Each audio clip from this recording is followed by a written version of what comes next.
നിങ്ങൾ വിചാരിക്കുന്ന പോലെ ഒരാളല്ല ദീപു. എന്നെ പോലെ തന്നെ പാവ. നിന്നെ പോലാന്നോ അതോ പാവാന്നോ? രണ്ടിലും ഒന്ന് പറ. എന്തു ആവണല്ലോ, എനിക്കിഷ്ടമല്ല അവനെ. അവനും നിന്നോട് ഏതാണ്ട് അങ്ങനെയൊക്കെ തന്നെയാണ്. പിന്നെ സൺഡേ വരും എൻ്റെ കൂടെ. അവനും ഫ്രണ്ട്സും വരുന്നുണ്ട്. ആ, വല്ല ചട്ടോ വിക്കോ ഒക്കെ ഉണ്ടെന്ന് പരിശോധിക്കാൻ വരുന്നതായിരിക്കും. ആ സഞ്ചിയിൽ അച്ചപ്പെടുത്ത് അവളെ തലക്കിളഞ്ഞു വിളിക്കാൻ നിനക്ക് എന്ത് തരണം? അതിന് അച്ചപ്പോട് ഇരിക്കണു. തീർത്താ എന്റെ അമ്മ കൊടുത്തിട്ട സാധനം തീർത്താ?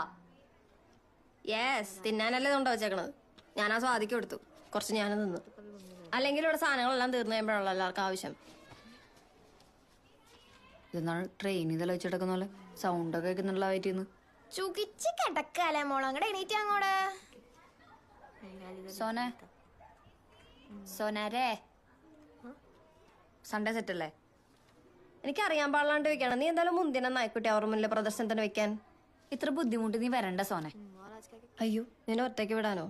No way. കുറച്ച് ബുദ്ധിമുട്ടാണ്, എങ്കിലും ഞാൻ വരും. നിങ്ങൾ